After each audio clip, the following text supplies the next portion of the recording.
This week on Vice, corruption over oil threatens the world's newest nation. This is not the country we fought for. People are upset about where we have found ourselves. This fence here is the only thing separating these people from the attacks that happen right out there. And then, inside the controversy over resources on tribal land in America. You're looking at a group of unpaid social objectors versus one of the wealthiest industries in the world. More oil has been sold here than all gold rushes put together.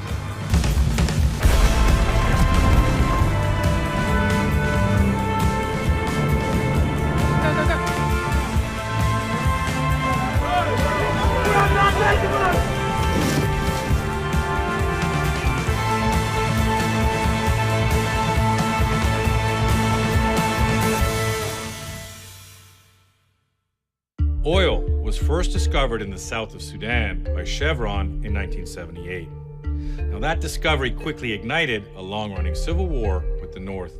And for the next 22 years, the South, which had most of the oil, fought the government in the North, which took most of the wealth.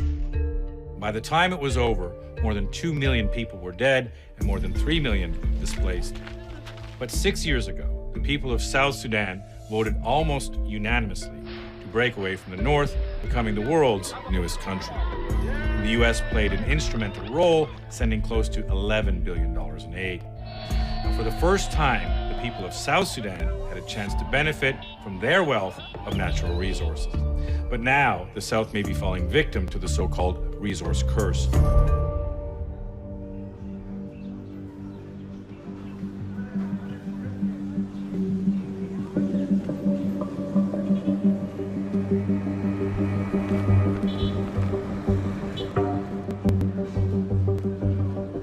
How many patients on average do you have here coming in? The whole hospital is 514 beds. Maker Isaac is the director of the main hospital for South Sudan's 12 million people. Broken bone? Yeah, it's a broken Oh, that's bone. a bad break. He's very skinny. Yeah, Is that normal? it's malnutrition. These are the relatives of the patients. Come and cook for their relatives. So there's no food at all in the hospital? There's no food. That must be difficult when a lot of people are here for malnutrition reasons or for Yes. dehydration, etc. Yes, yes. So we hope and wish to give them food. But we are not just able because of financial problems that facing the country. What's she in here for? It seems like getting treatment is quite difficult.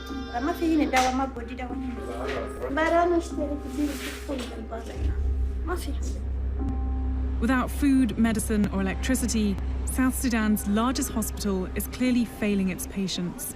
You have enough funding here for you guys to get paid and everything? No? You know how much I get a month? How Less much? than $30. Less than $30? Yeah. And you're the director of the hospital? Yeah. Imagine the other doctors. They get like $10, $15. Why? So there's no money. The government has no money. While South Sudan struggles to provide the most basic services, it's sitting on some of the largest oil reserves on the continent. Mading Noor is a journalist whose family members fought and died in the war for independence. The economy is struggling because the oil prices are declining, and South Sudan is a country that is almost entirely dependent on oil. It has tremendous effect. In this oil-producing country, it's actually almost impossible to buy gas. There's a big fuel shortage here.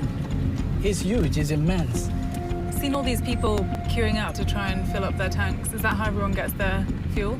It's crazy. Let me tell you, on record, I waited for 10 hours. 10 hours? 10 hours and I didn't get it. So where's everyone getting their fuel? There is the black market. So these guys are all selling gas? Yeah. See. That come? 20 liters. I live to me.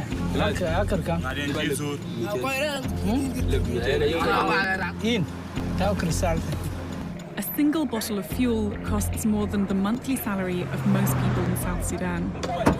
Despite at least 3.5 billion barrels in oil reserves, the economy is now completely crippled. A far cry from what was expected when the country gained its independence. Were you here on Independence Day? Absolutely. I was here, and this place was filled up with people. We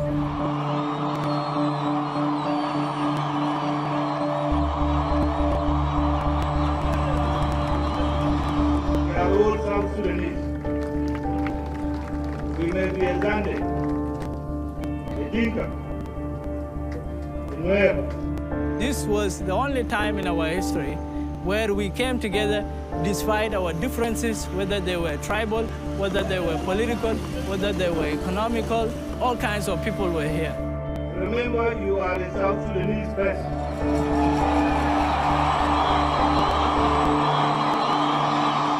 Just like a wedding night, when the honeymoon fades, the real problems, they kick in.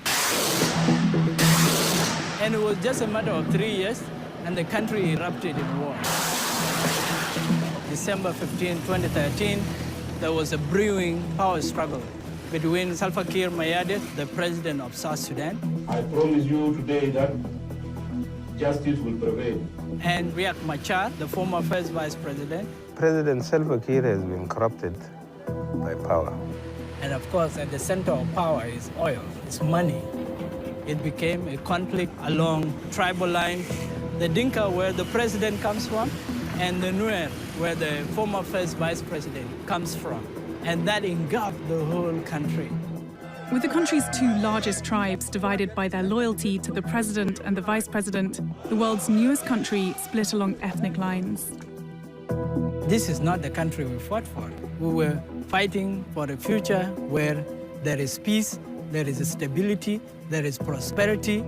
So indeed, people are upset about where we have found ourselves in the country.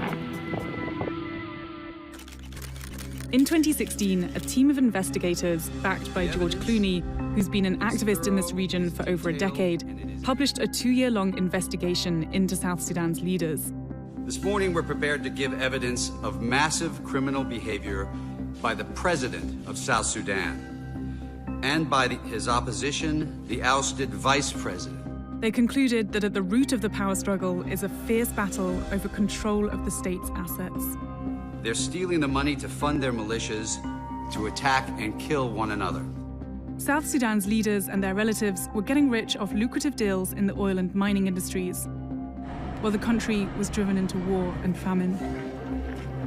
14-year-old Bol is among the nearly 2 million people who were forced from their homes and now scattered across South Sudan. And how did you get here? Do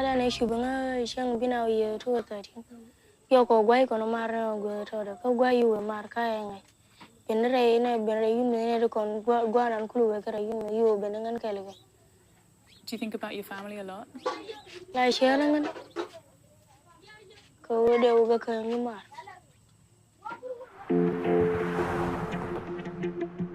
To find out how the ongoing war is affecting civilians outside of Juba, we flew north, crossing ethnic lines to the tribal home of the opposition. More than 120,000 ethnic Nuers are now living inside this one barbed wire camp. UN peacekeepers protect them from their own government. Half of them are children like Isaac, who fled ethnic slaughter by government soldiers.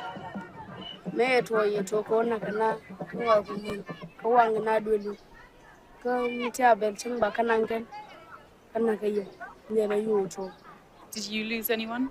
Have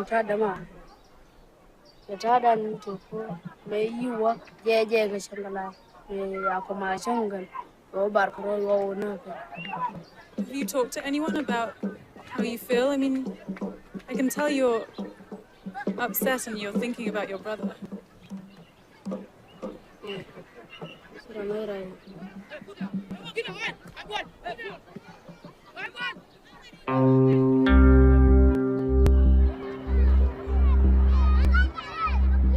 We just climbed up to the edge of the POC site, and from up here you can see how absolutely humongous this site is. In fact, it's the 3rd largest city in South Sudan, and this fence here is the only thing separating these people from the attacks and killings and atrocities that happen right out there.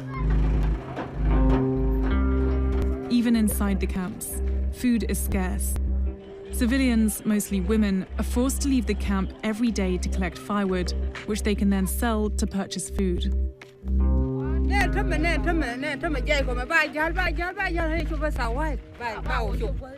So it takes 4 or 5 hours to reach the place where you're going? What are the biggest threats when you go out to collect wood? Who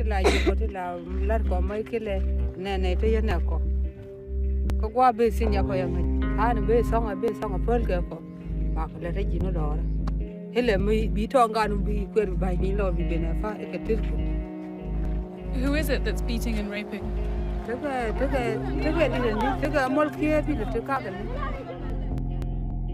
Both the UN and the African Union have documented cases of mass rape of civilians and even children by government soldiers.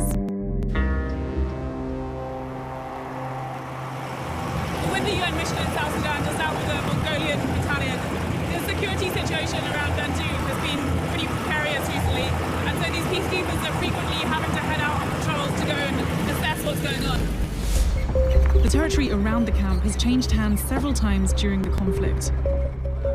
Right now, it's government soldiers that are controlling this town. There's so many soldiers loitering around this one tiny little village and several extremely young-looking kids with guns. According to the UN, there are more than 17,000 child soldiers involved in the conflict, and that number is growing. With one of the world's largest peacekeeping missions protecting hundreds of thousands from their own government, we sat down with the country's Minister of Information. Michael Lueth belongs to the small circle of presidential elites. The US recently attempted to slap sanctions on him for orchestrating the slaughter of civilians. Can you explain what the current state of South Sudan is in your eyes? Well, the current state of South Sudan in terms of human rights is okay. You say it's okay. I mean, there's almost 3 million people displaced throughout South Sudan, and about 200,000 of those are living within IDP camps within their own country. Were they displaced because of human rights violations? Yes. No. There are widespread reports throughout the country and outside of the country of killings, of brutal mass rapes. These are reports from independent people, from individuals, from humanitarian groups, from the UN. These are not credible reports. These are reports which are written here in the hotels. I mean, it sounds like you're saying that the government accepts zero responsibility for any of the atrocities that have happened throughout your country. And if you don't accept any of that responsibility, it's incredibly difficult to see how peace could ever be reached if there's no accountability at all. I'm not saying that there had never been any offenses committed. Yes, there are offenses committed. People are under arrest. People are under arrest and they are under investigation. Others have already undergone trial. Do you refute the fact that South Sudan is one of the most corrupt countries in the world?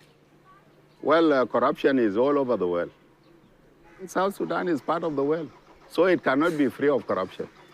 I'm asking you on a scale whether South Sudan is up there as one of the most corrupt countries in the world. South Sudan is one of the corrupt countries in the world, not the most.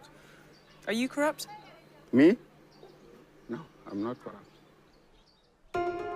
While the government denies the allegations of corruption, the fact remains that the same men who tore this country apart remain very much in power, while civilians continue to pay the price.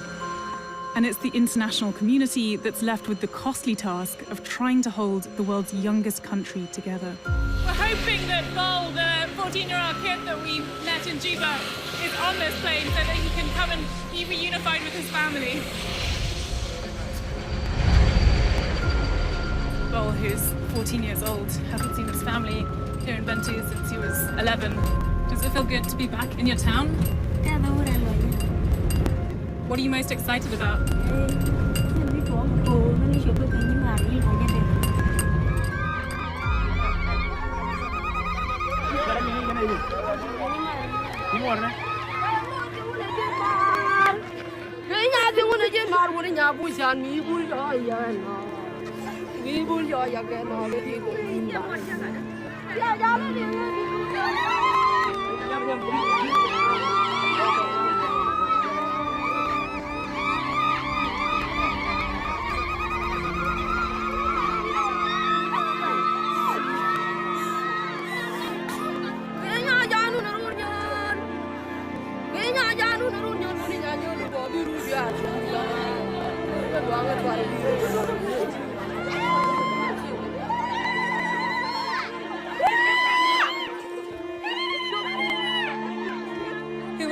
beautiful outside.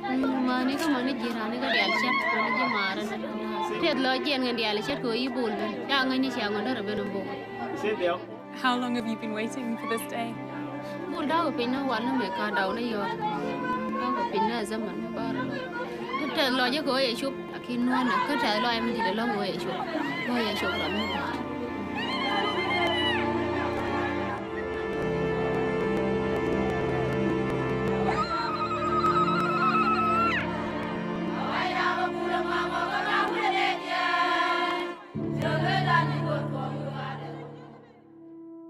The Dakota Access Pipeline brought an intense wave of attention to the Standing Rock Sioux Reservation. After protesting for months, the opposition successfully blocked the pipeline, which they saw as a grave danger to sacred land and fresh water. Under my presidency, we'll accomplish a complete American energy independence. Complete. But President Donald Trump's pro-energy, pro-pipeline platform stands in direct opposition to practically everything that the Standing Rock protest has represented, which constitutes a new threat to the future of America's tribal lands.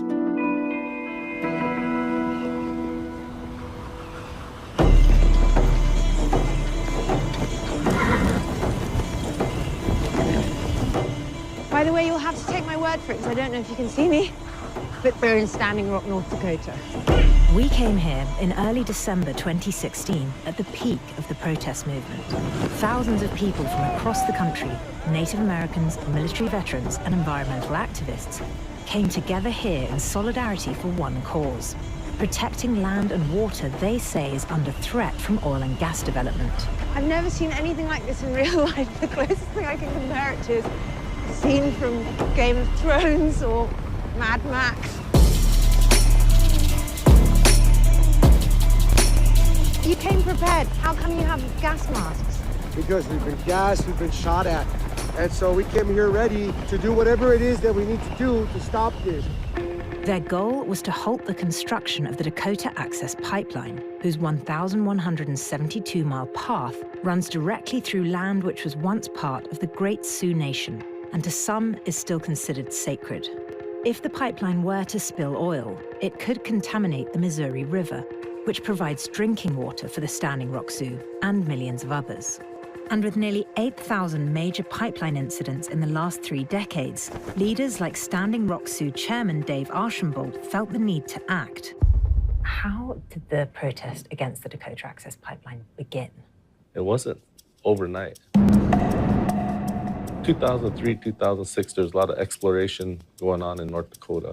There was this new Bakken oil play. The U.S. Geological Survey is now calling the Bakken Formation the largest continuous oil accumulation it's ever assessed. It led to the biggest oil boom in American history, increasing domestic production by 87% from when President Obama first took office until its peak in 2015. 2014, we learned the Dakota Access Pipeline was being planned, and we expressed our concern, saying this pipeline is going to destroy a lot of our sacred places. So we filed a suit, and they gave a notice of pre-construction. And there was a sacred camp that was set up, and then a week later, there's maybe 6 people, and then 12 people, and then 30, and then 100. Images of clashes between Sioux protesters and authorities sparked a wave of support from other Native American tribes and environmental activists hoping to stop construction. By December, the camp had grown to 10,000 people. What was it about this protest that became the kind of phenomenon? Like, why? I think it's pretty simple. We've been treated wrong for so many centuries that it's time to stand up. A lot of people recognized that and said, we're going to stand with you. And it worked. While we were there, the Obama administration halted the pipeline's construction. This is a huge victory for protesters in North Dakota. The Army Corps of Engineers announced it will look for an alternate route for a controversial pipeline project near Native American lands. But once in office, it only took 4 days for Donald Trump to allow the project to continue with an action of his own. This is with respect to the construction of the Dakota Access Pipeline. Trump issued executive memorandums which showed support for both the Dakota Access and Keystone XL pipelines. We are the original occupants of these lands, and infrastructure projects do have an impact on us. Economic development is why they took our land. There's no benefit to our tribe for this pipeline. All across the country, Native American tribes are concerned about the risks of energy extraction. But in Oklahoma, one tribe has been reaping the benefits from their underground resources for over a century.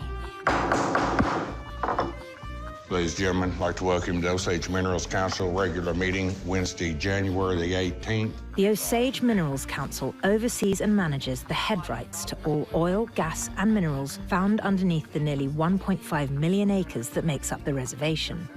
Everett Waller was elected council chairman in 2014. I want the Osages to be known as an oil tribe. Our average price for December, $48.72. I sell a product that comes out of the wellhead at approximately $50 a barrel, but every dollar I make under royalty is delivered to the owner. So the Osage are able to dictate where people can and Welcome cannot to drill. my reservation, yes. So the Osage are pretty unique in how much control you have over your mineral wealth. We give the credit to my great-great-grandfather. His name was Watainka, the mighty. He saw this vision about our future. He saw metal flying and then running on the ground. This was back when they were Lincoln logs and stuff like that. But we had someone with enough foresight to ask in our treaty rights that we wanted everything under the ground. We struck oil in 1898. Once it was found, everyone come down to get their fortune like a gold rush. More oil has been sold here than all gold rushes put together. Figures suggest some 20% of America's fossil fuels are on reservation land. Imagine that. I'm representing one of the richest tribes in the world. We own the oil, we own the gas, it's worth billions. We haven't even hit the helium yet. That's gonna be worth $1 trillion. Up at Standing Rock, it seems like the last thing anybody wants is to be in bed with energy companies, and yet, arguably, that's what served the Osage so well. I'm wondering what the Osage position is on reconciling the relationship with the energy companies with belief in the sanctity of land, trying to protect your reservation.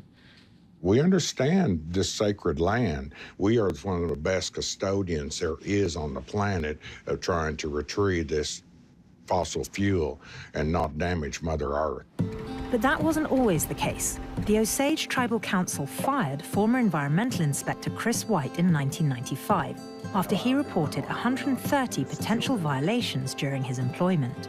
You see where the salt has come out here on the edge, around this joint here? That's a leak. Most of the operators in Osage County on the reservation, they're good operators. There are some operators that, when given the opportunity, they will take advantage of an area like this right here. Well, it's money to them. If they can cut corners, it reduces their overhead. So they're dumping stuff on the ground, not disposing of it properly, not maintaining their equipment in a proper working order. After being fired, Chris filed a complaint against the council under the whistleblower provision within the Safe Drinking Water Act.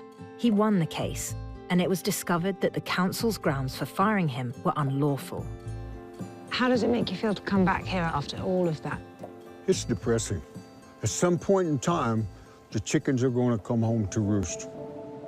But spills are not the only consequence of America's shale oil revolution. We're in Cushing, Oklahoma.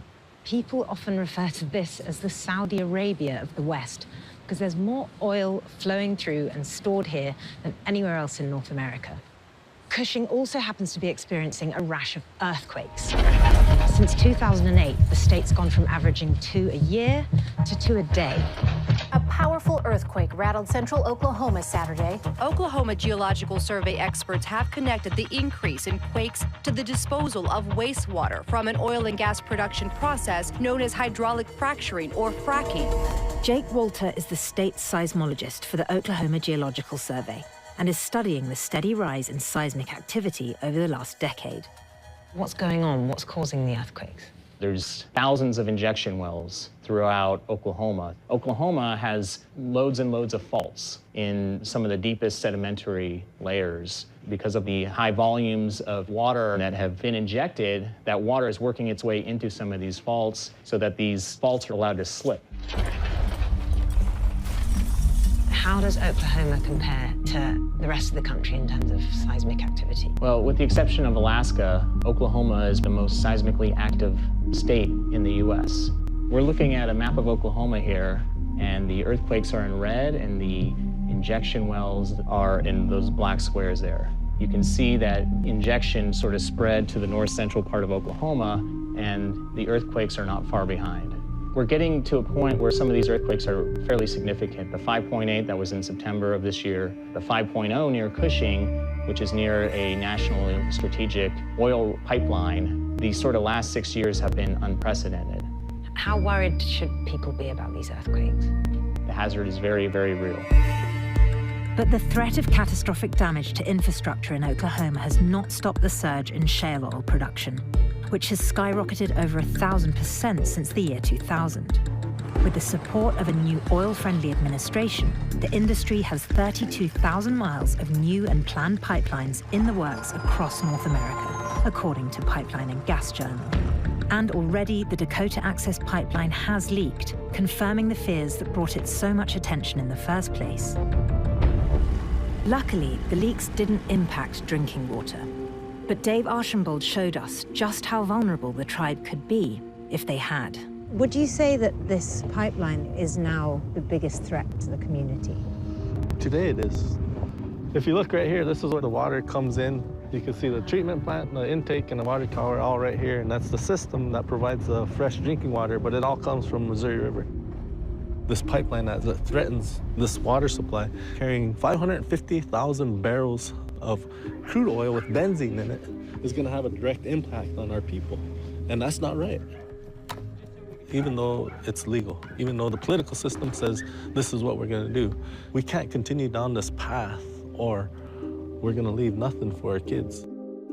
There are currently over 150 proposed oil and gas pipelines in the works across the country, many of which could potentially cross through tribal lands. But the legacy of Standing Rock has endured through numerous pipeline protest movements that have sprung up across North America. And pipeline divestment groups have shepherded the removal of billions from the balance sheets of investors. Seattle is the first city to have divested from Wells Fargo.